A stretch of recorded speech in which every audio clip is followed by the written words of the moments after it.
장 칼뱅은 프랑스의 종교개혁가입니다. 스위스 제네바에 가서 종교개혁에 성공을 합니다. 그리고 가톨릭 신앙을 이제 이 도시에서 몰아내고 개신교 신정 국가를 건설합니다. 개신교가 유일한 이 나라의 권력이었고, 그리고 장 칼뱅은 그 권력의 한 중심에 서 있었던, 제네바의 권력을 완전히 장악한 그러한 분이었습니다. 데모라 아키라라고 하는 분은 스위스 바젤 대학에서 종교개혁사로 박사학위를 받은 분인데, 그 당시의 상황을 이렇게 이야기해주고 있습니다. 제네바는 1563년 5월 시민총회의 결의로 미사를 폐지하고 가톨릭의 사제들을 추방함으로써 종교개혁의 길로 나아갔으며, 종교개혁을 하는 것과 권력을 얻는 것이 함께 병행을 했었다고 이렇게 이야기해 주고 있습니다. 슈테판 즈바이크는 오스트리아 작가인데 당시 상황을 이렇게 얘기해 줍니다. 칼뱅 같은 사람에게는 권력의 한계라는 것이 없다. 그 당시 제네바에서 칼뱅은 모든 것을 다 할 수 있었던 그런 무소불위의 권력을 소유하고 있었던 것입니다. 세르베투스라고 하는 분은 스페인 출신의 의학자이면서 신학자인데, 당시에 삼위일체론의 오류에 대하여라고 하는 책을 썼습니다. 개신교에서 삼위일체론은 뭐 생명과도 같은 건데, 그것에 대해서 오류를 제기를 한 거죠. 학자니까 그럴 수 있는 거죠. 토론을 하자라고 하는 거고, 한번 같이 이야기를 해보자라고 하는 거니까요. 그러면서 학문이 발달하는 거니까. 그런데 칼뱅은 그거를 허용하지 않습니다. 세르베투스를 이단으로 정죄합니다. 칼뱅이 시의회에 통지하여 체포에 이르게 된 것이다. 데모라 아키라가 당시의 상황을 소개해주고 있는데요. 칼뱅이 시의회에 통지하여 체포에 이르게 된 것이다. 칼뱅의 명령에 의해서 시의회에서, 제네바 시의회에서 세르베투스를 체포를 했습니다. 고소장의 내용에 칼뱅이 깊이 관여되어 있다는 것만큼은 명백했다. 어떤 분들은 칼뱅이 직접 체포하지 않았다, 직접 죽이지 않았다라고 하는 걸 굉장히 강조하시는 분들이 있는데요. 직접 하지 않았지만은 사실상의 모든 결정권을 가지고 있었던 것이고, 집행을 다른 사람이 한 것이지 결정은 칼뱅이 했었음을 분명히 우리들에게 보여주고 있습니다. 자신이 장악하고 있는 제네바 시의회에 세르베투스에 대한 참수형을 권고합니다. 이단자이기 때문에 제네바 법에는 이단자를 사형에 처하도록 되어 있었습니다. 그래서 참수해라 라고 하는 것을 권고한 거죠. 그랬더니 제네바 시의회에는 참수형보다 더 가혹한 화형을 선고합니다. 세르베투스가 나는 사형당할 만한 일을 한 적이 없다고 외쳤지만은 소용이 없었습니다. 44세에 파란만장한 삶을 마칩니다. 이유는 삼위일체의 오류에 관하여라고 하는 책을 썼다라고 하는 이유로 화형을 시킨 거죠. 즈바이크가 그렇게 얘기를 하죠. 이 사건을 놓고서 이 사건은 사람을 죽인 거지 교리를 지킨 거하고 아무 관계가 없고 그냥 사람을 죽인 거다라고 그렇게 이야기를 할 정도로 많은 논란이 있는 그런 장면이죠. 세르베투스가 화형을 당하는 장면을 아키라가 이렇게 소개해 주고 있습니다. 세르베투스는 생나무가 잔뜩 쌓여있는 화형대 앞으로 끌려 나왔다. 머리에는 유황을 뿌린 집으로 만든 관을 쓰고 있었다. 몸은 쇠사슬로 화형대에 묶여 있었고, 그의 무릎 밑에는 판결문대로 그가 쓴 책과 원고들이 쌓여 있었다. 머리는 굵은 줄로 네댓 겹으로 바짝 묶여 있어서 세르베투스는 더 이상 조여지지 않도록 해달라고 간청했다. 불길이 거세게 치솟았는데도 곧바로 숨이 끊어지지 않자 더 많은 장작을 끼얹었다. 유황 연기 속에서 고통에 몸부림치며 흐느끼던 세르베투스는 이렇게 절규하며 숨을 거두었다. 오 예수여, 영원한 신의 아들이여, 저를 불쌍히 여기소서.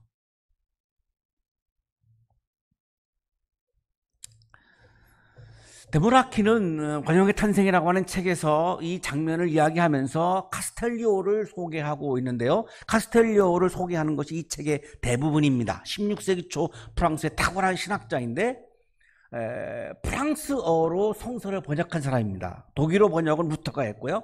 프랑스 번역을 이 카스텔리오라고 하는 신학자가 했는데 칼뱅이 이거를 검열을 하려고 합니다. 거기서 이 학자로서 이 카스텔리오가 굉장히 모욕감을 느끼죠. 자기가 뭔데 내가 번역한 거를 검열한다라고 하는 거냐라고 하는 굉장한 모욕감을 느낍니다. 나이도 훨씬 더 많고요. 세르베투스가 화형을 당했을 때 카스텔리오가 칼뱅을 꾸짖었습니다. 이 꾸짖은 이야기들이 굉장히 많이 있는데요. 한 부분만 소개를 하겠습니다. 누군가 자신과 조그만 다른 생각을 가지면 그것을 견디지 못하고 결국에는 자신과 다른 모든 것을 단죄하고 자기 혼자 지배하려 하기 때문이다. 칼뱅이 정리해 놓은 삼위일체론과는 다르다고 해서 세르베투스를 죽인 거죠. 그거를 이렇게 얘기하고 있는 거죠. 누군가 자신과 조그만 다른 생각을 가지면 그것을 견디지 못하고 결국에는 자신과 다른 모든 것을 단죄하고 자기 혼자 지배하려 하기 때문이다. 바로 거기에서 생겨난 것이 추방, 봉쇄, 화형, 십자가형 같은 무수한 형벌들이다. 가장 나쁜 것은 이 모든 것을 그리스도의 이름 아래 숨기면서 자신들은 그리스도를 따른다고 공언하기를 주저하지 않는 것이다. 칼뱅과 제레바 시의회에는 당시에 예수의 이름을 들어서 처형을 한 거죠. 그러면 그것이 예수님의 마음에 맞는가요? 예수의 이름이라고 하는 말은 예수님의 마음에 맞는 것을 의미합니다. 예수님의 속성에 맞는 것을 의미하는 건데, 그럼 예수님이 그렇게 하셨을까요?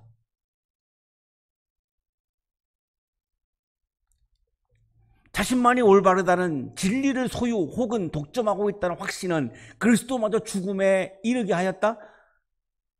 유대 종교 지도자들도 하나님의 이름으로 예수를 죽였습니다.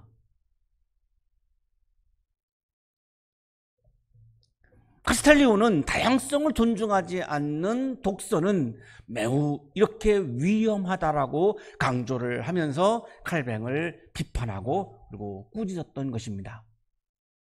자, 이런 역사가 있기 때문에 개신교는 싫든 좋든 간에 독선적인 부분을 가질 수밖에 없게 된 거죠. 오늘날의 한국 교회도 한국의 그리스도인들도 독선적인 요소를 가지고 있습니다. 이런 역사가 있기 때문에, 이런 전통이 있기 때문에 그것이 계속 이어져 가고 있는 거죠. 오늘 아침 우리들의 질문은 그것이 과연 그러면 예수님의 마음일까라고 하는 겁니다. 예수는 죽임을 당했지 예수님은 누구를 죽인 적은 한 번도 없습니다. 오늘의 성서일과는 성령은 하나이고 성령의 은사는 다양하다라고 하는 것을 강조하고 있는 말씀입니다. 성령은 하나입니다. 그러나 성령이 우리들에게 주시는 은사라고 하는 말은 카리스마, 선물을 의미하는데요. 성령이 우리에게 주시는 선물은 다양합니다. 자, 이거를 어떤 분들은 오해해서 성령이 하나이니까 성령의 은사도 하나다라고 생각하시는 분들이 있습니다. 이 당시 고린도 전서가 쓰여질 당시에도 고린도 교회의 교인들 중에 이런 분들이 교회에서 문제를 일으킨 겁니다. 방언을 받은, 대표적으로 방언을 성령의 은사로 받은 분들이 방언을 받지 않은 사람은 성령 충만하지 않다라고 규정을 하고 나온 거죠. 성령이 하나이지 성령의 은사는 다양한데 내가 받은 은사만 성령의 은사이고 당신이 받은 은사는 성령의 은사가 아니라고 주장을 하면서 고린도 교회 안에 많은 분열들이 일어나기 시작합니다. 그래서 바울이 오늘 성서일과를 통해서 성령이 하나이지 성령의 은사는 다양하다라고 하는 것을 강조하는 그런 말씀입니다. 그러므로 나는 여러분에게 알려드립니다. 하나님의 영으로 말하는 사람은 아무도 예수는 저주를 받아라 하고 말할 수 없고 성령이 충만한 사람이 어떻게 예수는 저주를 받아 이런 말을 하겠습니까? 못한다는 거죠. 또 동시에 또 성령을 힘입지 않고서는 아무도 예수는 주님이시다 하고 말할 수 없습니다. 이 3절이 매우 중요한 본문인데요. 신앙이라고 하는 것은 내가 예수님을 나의 주인으로, 예수님을 세상의 주인으로 내가 받아들이고 영접하고 인정하는 것이 신앙이죠. 근데 여기 주님이라고 하는 말은 퀴리오스, 주인이라고 하는 말인데, 모든 인간은 내가 주인 되고 싶어하는 마음을 가지고 있습니다. 그러니까 예수를 주인으로 인정하는 것이 쉽지 않죠. 그래서 바울은 성령을 힘입지 않고는, 성령의 능력이 아니고서는 인간이 예수님을 나의 주인으로 고백하는 것은 어렵다라고 하는 겁니다. 그러면 그거를 뒤집어서 보시죠. 내가 예수님을 주인으로 고백하는 사람은 성령 충만한 거죠. 성령 충만을 바울이 이야기를 하면서 가장 처음으로 강조한 게 뭐냐면, 예수님은 주님이시다라고 하는 것을 인정하는 것, 이게 성령 충만의 모습이다라고 하는 것을 강조합니다. 이거를 안 하면서 방언한다? 성령 충만이 아니라는 거죠.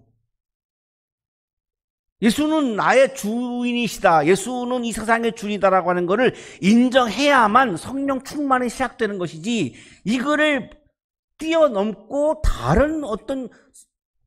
다른 능력을 받은 거를 가지고 성령 충만이라고 한다면 그거는 성령 충만이 아니라는 겁니다. 신비로운 현상들은 기독교가 아닌 이방 종교들에게도 나타나죠. 근데 이방 종교에 없는 게 뭐죠? 예수님을 주인으로 인정하지 않는 거가 없는 거죠. 그러니까 기독교 안에서 성령 충만이라고 하는 것은 예수를 나의 주인으로, 세상의 주인으로 인정하는 것, 이것이 성령 충만의 기본이라고 지금 말씀하고 있는 거죠.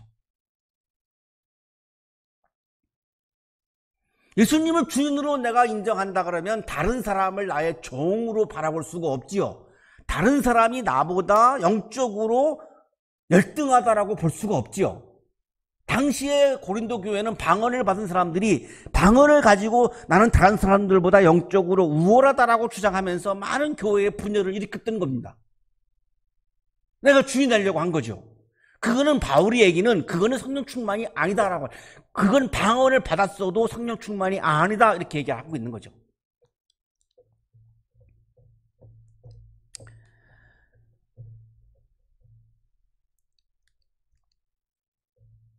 예수를 나의 주인으로, 세상의 주인으로 모시는 것이 신앙이고, 예수를 나의 주인으로 모시는 이 신앙의 사건은 성령의 역사로만 가능하다라고 말씀하시므로, 성령의 역사를 통해서 나는 예수님을 나의 주인으로 모실 수 있다. 그래서 내가 정말로 성령이 충만하다면 나는 제일 먼저 예수님을 나의 주인으로 고백하게 된다라고 하는 것을 강조합니다. 김세훈 교수의 주석입니다. 사람들은 성령 받음을 항상 황홀경이나 방언, 환상, 이적 등 현저한 현상들을 동반하는 것으로 생각하는 경향이 있는데, 바울은 그런 체험은 이방 종교들에서 우상 숭배에 의해서도 유발되는 것으로서, 다른 종교에도 샤머니즘에서도 이런 신비로운 일들이 있죠. 있습니다. 진정한 성령 현상의 증거가 되지 못하면서 예수가 주이시다라고 하는 신앙 고백이 성령 받음의 필수 불가결하고 가장 명백한 증거임을 내세우고 있습니다. 영적인 우월감을 가지고 다른 사람을 나의 종으로, 나보다 열등한 사람으로 바라보고 있다면 그분은 어떠한 성령의 선물을 받았다 할지라도 성령 충만한 것이 아니다. 지금 김세인 교수가 이렇게 주장하고 있는 겁니다. 바울이 그런 말씀을 한 거라고 지금 설명을 해주고 있는 거죠. 자, 결정적으로 이렇게 말씀하시죠. 은사는 여러 가지지만, 성령의 선물은 여러 가지이지만 그것을 주시는 분은 같은 성령입니다. 성령은 하나입니다. 성령의 선물은 여러 가지입니다. 다양합니다.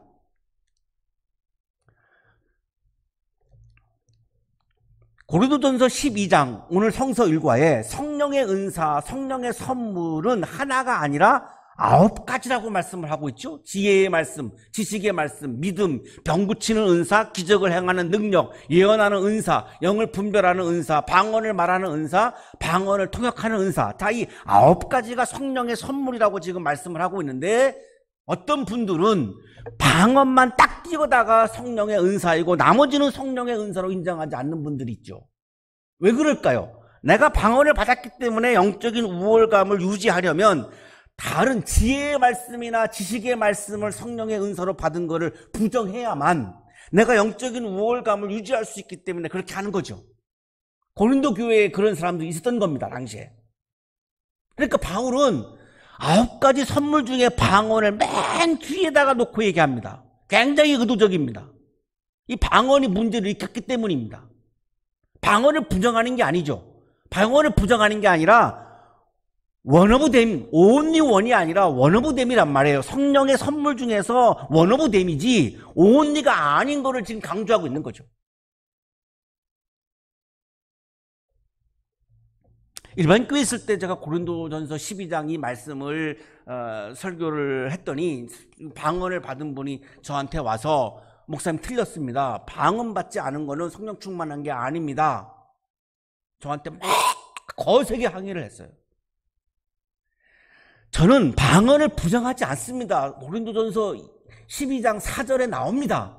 12장에 나옵니다. 방언을 부정하지 않습니다. 저보고 방언을 부정했다는 거예요. 부정한 게 아니라 원 오브 댐을 only one으로 분갑시키지 말라고 얘기하고 있는 거죠. 그게 어떻게 부정입니까? 여러 가지 중에 하나이지 일부이지 전부가 아니라고 하는 말씀을 드리고 있는 겁니다. 왜? 성경이 그렇게 말씀하고 있으니까요.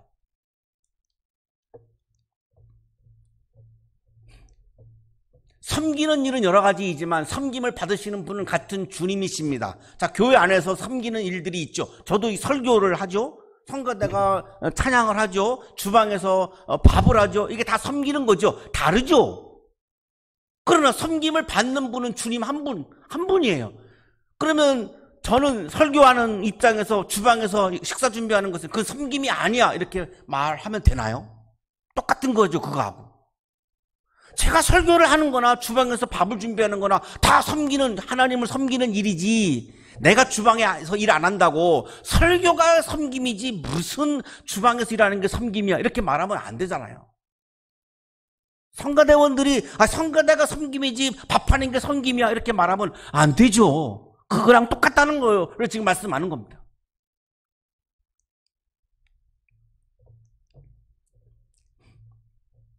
성가대 안에서도 그렇죠. 노래가 섬기는 거지 뭐 지휘가 섬기는 거야 반주가 섬기는 거야 이렇게 말하면 안 되는 거죠. 지휘도 섬김이고 반주도 섬김이고 노래하는 것도 섬김이죠. 다르죠. 다양하죠. 그러나 주님 한 분을 섬기는 거는 같은 거죠. 이거와 같다는 거예요. 성령의 은사도. 일의 성과는 여러 가지이지만 모든 사람에게서 모든 일을 하시는 분은 같은 하나님이십니다. 성과는 여러 가지이죠. 일의 성과는 여러 가지입니다. 그러나 일을 하시는 분은 하나님 한 분이죠. 코로나19 상황에서 코로나를 극복하기 위한 같은 목표를 가지고 국민, 개개인, 의료진, 공무원, 교사, 학생 등 다양한 현장에서 다양한 성과를 내고 있죠. 경제를 하시는 분들은 경제를 하는 필드에서, 정치하시는 분들은 정치의 영역에서 다 성과를 내고 있는 거죠. 그것이 어떤 거는 코로나를 위한 성과가 아니라고 폄하하면 안 되죠. 왜? 다양한 거죠. 코로나를 극복하기 위한 거는 하나이지만 그러나 그 성과는 다양한 거죠. 각 사람에게 성령을 나타내 주시는 것은 공동 이익을 위한 것입니다. 성령 진정한 성령 충만은, 진정한 성령의 은사는, 진정한 성령의 선물은 어떻게 확인할 수 있느냐? 자기 이기적인 거냐 공동의 이익인 거냐를 보면 알 수 있다는 겁니다. 성령의 은사를 내가 받아가지고 그거를 나 개인적으로만 이기적인 것만을 위해서 지향하면 그거는 성령의 은사가 아니라는 거예요. 진정한 성령의 은사는 공동의 이익을 위해서 하나님이 주신 거라는 거예요.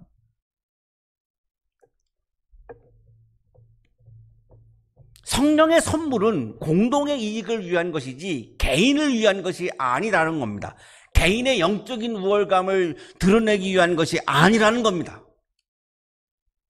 하나님은 여러 사람에게 다양한 은사를 주시는데 다양한 은사를 주시는 이유는 하나만 가지고는 풍성하지가 않죠. 하나만 가지고는 너무나 부족하죠. 하나의 어떤 공동체가 아름다워지려면 다양한 것들이 필요하죠. 그래서 하나님은 다양한 성령의 은사를 주시는 거죠.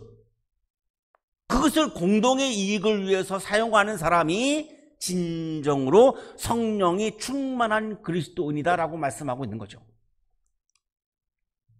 자, 이제 9가지를 말씀하죠. 어떤 사람에게는 성령을 통하여 지혜의 말씀을 주시고, 자, 어떤 사람에게는, 모든 사람이 아니에요. 어떤 사람에게는, 일부의 사람에게는 성령의 은사로, 성령의 선물로 지혜의 말씀을 주셨단 말이죠. 1번이 방언이 아니라 지혜의 말씀이에요. 여기 지혜의 말씀은 소피아인데요, 하나님의 말씀 안에 내재해 있는 영적인 비밀을 깨달을 수 있는 은사예요.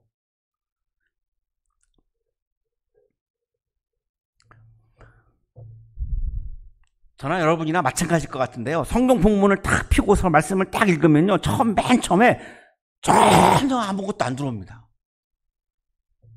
우리 교회는 성서 일과를 가지고 우리가 말씀 묵상하잖아요.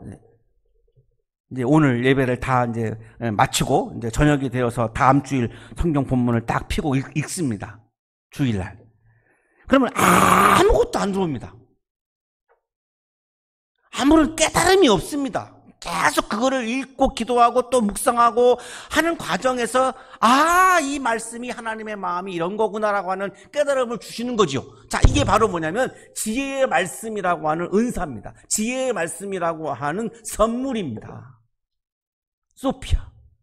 자, 지혜의 말씀의 은사를 받은 사람은 많은 사람들에게 하나님의 뜻이 이런 거라고 전해가지고 신앙적인 유익을 주는 거죠. 공동의 이익을 추구하는 거죠.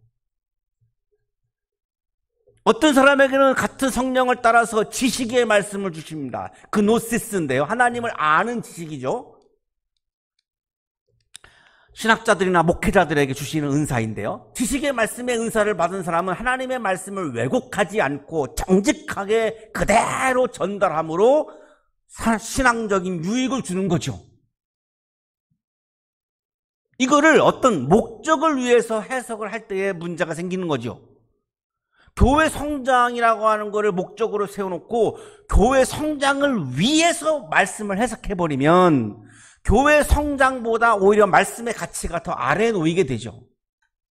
그냥 말씀 자체가 목적이 돼야 되는 건데, 지식의 말씀이라고 하는 은사는 어떤 내가 이루려고 하는 목적을 가지고 성경 말씀을 이용하는 것이 아니라 성경 말씀 자체를 목적으로 놓는 겁니다. 그래야만 신앙적인 유익이 생기거든요. 어떤 사람에게는 같은 성령으로 믿음을 주시고, 피스티스, 믿음이 뭐죠? 예수 그리스도를 나의 주인으로 받아들이고 인정하는 거, 이것이 믿음입니다. 믿음의 은사를 받은 사람들은 신앙생활을 열심히 하죠. 그래서 신앙적인 유익을 주고 공동의 이익을 추구하게 되는 거죠. 어떤 사람에게는 같은 성령으로 병 고치는 능력을 선물로 주십니다. 병 고치는 능력은 이아마 아픈 사람들을 치유하는 은사인데요, 병 고치는 능력을 받은 사람은 하나님의 능력을 나타내므로 신앙적인 유익을 주죠. 어떤 사람에게는 기적을 행하는 능력을 주시고, 기적을 행하다는 에네르게마타 디나메온인데 남다른 능력을 받아서 하나님의 능력을 나타내는 은사죠. 기적을 행하는 능력을 은사로 받은 사람들은 하나님의 능력을 나타내므로 신앙적인 유익을 주죠. 어떤 사람에게는 예언하는 은사를 주시고, 예언은 프로페테이아인데요, 하나님의 말씀을 대언하는 은사입니다. 이게 미래에 일어날 일을 예견하거나 점치는 게 아닙니다. 성서에서 말하는 예언은 설교를 말합니다. 하나님의 계시를 전하는 설교를 말하는 겁니다. 그리스도인들 중에 어떤 분들이 어떤 권사님을 찾아가가지고 앞일을 물어보고 이렇게 그러는 분들이 있다고 해요. 자, 그거는 점쟁이를 찾아가는 거와 똑같죠. 그분이 권사님이라고 해서 그게 뭐가 다릅니까? 똑같은 거죠. 점치는 거죠. 성서에서 말하는 예언은 이 앞의 일을 점치는 게 아니고 하나님의 말씀을 대언하는 것을 의미하는 겁니다. 어떤 사람에게는 영을 분별하는 은사를 주십니다. 이것이 성령의 역사인지 악령의 역사인지 이것이 본인의 역사인지를 분별하지 아니하면 성령의 왜곡이 됩니다. 그래서 성경이 없던 시대에는 이런 사람이 필요했습니다. 이게 성령의 역사인지 악령의 역사인지를 구분해주지 아니하면 교회가 엄청난 혼란에 빠지죠. 그러나 성서가 기록된 이후에는 성서가 이 역할을 합니다. 그러니까 지금은 성경에 있는 것은 성령의 역사이고 성경에 없는 것은 성령의 역사라고 볼 수 없는 거죠. 성경이 기준입니다. 자, 드디어 이제 10절의 마지막에 가서 여러 가지 방언을 말하는 은사를 주시고, 자, 방언의 은사는 성령의 은사가 분명합니다. 부정하는 것이 아닙니다. 방언이 있어요. 저는 수도 없이 많은 사람들 방언하는 것을 봤고요. 제가 설교하는 현장에서 방언을 하시는 분들도 있었고, 방언을 부정하지 않습니다. 방언이 있습니다. 이게 성령의 선물이 분명하죠. 자, 방언은 헬라어로 글로사인데 하나님과 1대1로 내가 영적인 비밀 대화를 하는 겁니다. 다른 사람들은 몰라요. 이게 1대1의 비밀스러운 대화이기 때문에 다른 사람들은 못 알아듣죠. 이게 글로사라고 하는 헬라어인데, 자, 사도행전 2장 4절에 방언이 나오는데 거기에는 헤테라이스 글로사이스입니다. 이거는 다른 언어, in other tongues, 외국어를 의미합니다. 고린도전서 오늘 성서일과의 방언은 외국어가 아니라 영적인 언어입니다. 1대1로 내가 하나님과 긴밀하게 은밀하게 주고받는 대화이죠. 자, 그렇다면 방언은 뭐죠? 개인적인 차원의 언어죠. 1대1의 언어니까요. 자신을 위한 겁니다. 고린도전서 14장 4절, 방언으로 말하는 사람은 자기에게만 덕을 끼치고 예언하는 사람은, 설교하는 사람은 교회에 덕을 끼칩니다. 자, 방언은 성령의 은사인데 그 방언은 개인적인 차원의 언어라고 말씀을 강조하고 있는 거죠. 그러므로 방언은 신자들에게 주는 표징이 아니라 불신자들에게 주는 표징이고, 이미 예수를 내가 주인으로 모시고 믿는 사람들에게는 방언을 주실 이유가 없다는 거예요. 불신자들, 믿음이 없는 사람들에게 이런 현상을 통해서 믿음을 갖게 하기 위해서 필요한 불신자들에게 주는 표징이라는 거예요. 그러니까 방언의 은사를 못 받았기 때문에 위축되어 있는 여러분들 중에 위축되어 있는 분들이 있다면 자유로워지세요. 반드시 받아야 되는 게 아니에요. 여러 가지 선물 중에 하나이고요. 이건 불신자들에게 필요한 거지 신자들에게는 없어도 상관이 없습니다. 아무 문제가 없어요. 방언은 비밀의 언어이기 때문에 교회에서 하는 것이 아니라 개인적인 공간에서 하는 것이라고 말씀합니다. 통역할 사람이 없거든 교회에서는 침묵하고 자기에게와 하나님께 말하십시오. 교회에서는 침묵하고 방언을 침묵하라는 거예요. 교회에서는. 왜? 다른 사람들에게 방해가 되니까.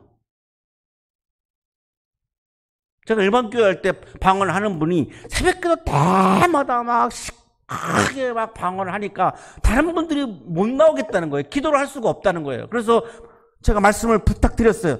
방언은 집에서 하시고 새벽기도 때는 침묵으로 하시라고. 그랬더니 내가 방언을 부정했다고 막 항의하는 거예요. 방언을 부정하는 게 아니라 성경에 이렇게 돼 있어요. 통역할 사람이 없거든 교회에서는 침묵하고 자기에게와 하나님께 말하십시오. 골방에서 하시란 말이에요. 그게 방언을 부정하는 게 아니죠. 골방에서 하라고. 왜 많은 사람들 앞에서 하려고 해 자꾸. 1대1의 언어인데 골방에서 하면 되지 왜 많은 사람들이 있는 데서 새벽에 그거를 크게 하려고 합니까? 그러면 신앙적인 유익이 안 되죠. 공동의 이익이 안 되죠. 그러면 그 성령 충만이 아니라고 지금 오늘 성서일관을 말씀하고 있는 거죠. 9번째, 방언을 통역하는 은사를 주신다. 방언을 통역하는 은사는 헤르메네이아 글로손, 통역을 안 하면 다른 사람들이 아무도 모르기 때문에 통역하는 은사를 어떤 사람들에게 하나님이 주신다는 거죠. 그걸 해석해서 신앙적인 유익을 주는 거죠. 방언을 해석하는 사람, 통역하는 사람이 있을 때는 해도 된다는 거예요. 이 모든 일은 한 분이신 같은 성령이 하시며 성령은 하나예요. 그런데 그는 성령은 원하시는 대로 각 사람에게 은사를 나누어 주세요. 모든 사람에게 똑같은 은사를 주는 것이 아니라 다양한 선물을 다양하게 나누어 주신단 말이죠. 몸은 하나이지만 많은 지체가 있고 몸의 지체는 많지만 그들이 모두 한 몸이듯이 그리스도도 그리하십니다. 몸은 하나이죠. 지체는 여러 가지죠. 성령은 하나이죠. 성령의 선물은 다양한 거죠. 내가 받은 성령의 선물 하나가 이것만 성령의 선물이라고 우기면 안 되죠. 우리는 유대 사람이든지 그리스 사람이든지 종이든 자유인이든지 모두 한 성령으로 세례를 받아서 한 몸이 되었고 또 모두 한 성령을 마시게 되었습니다. 하나님 나라에서는 유대 사람이 그리스 사람을, 그리스 사람이 유대 사람을 혐오하거나 배타적으로 대하지 않습니다. 종이 자유인을, 자유인이 종을 혐오하거나 배타적으로 대하지 않습니다. 남성이 여성을, 여성이 남성을 혐오하거나 배타적으로 대하지 않습니다.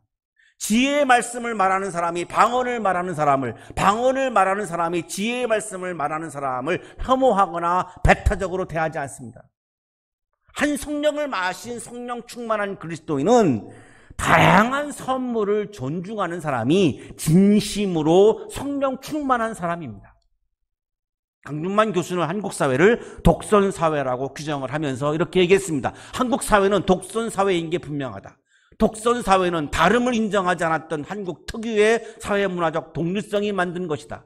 우리에게 필요한 건 똑똑해지는 것이 아니라 자신의 똑똑함과 확신의 한계를 깨닫는 것이다. 교회는 독선적인 교회가 되어서는 안 됩니다. 그리스도인은 독선적인 사람이 되어서는 안 됩니다. 그 진정한 성령 충만이라고 볼 수가 없습니다. 품이 넓은 한국교회, 다양성을 존중하는 품이 넓은 한국의 그리스도인들, 그런 교회와 그런 그리스도인들을 성령께서는 기뻐하실 것입니다. 성령 강림절 아침입니다.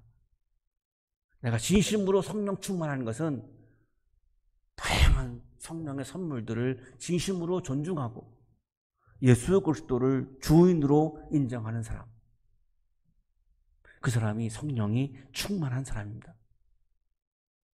성령 충만의 기쁨이 여러분에게 가득하기를 축복합니다. 기도드리겠습니다.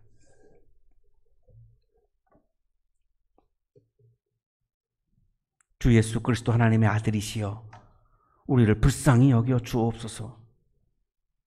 주 예수 그리스도 하나님의 아들이시여 우리를 불쌍히 여겨 주옵소서. 주님, 성령 강림절 아침입니다. 우리에게 성령을 부어주셔서 다양성을 존중하고 다양한 성령의 선물을 존중하고 독선에 빠지지 않고 넓은 품으로 세상을 바라보고 사람을 바라보고 넓은 품으로 사람들을 내 안에 품을 수 있는 진심으로 성령 충만한 사람으로 일상을 살아가도록 은총 내려 주옵소서. 예수 그리스도 이름으로 기도하옵나이다. 아멘.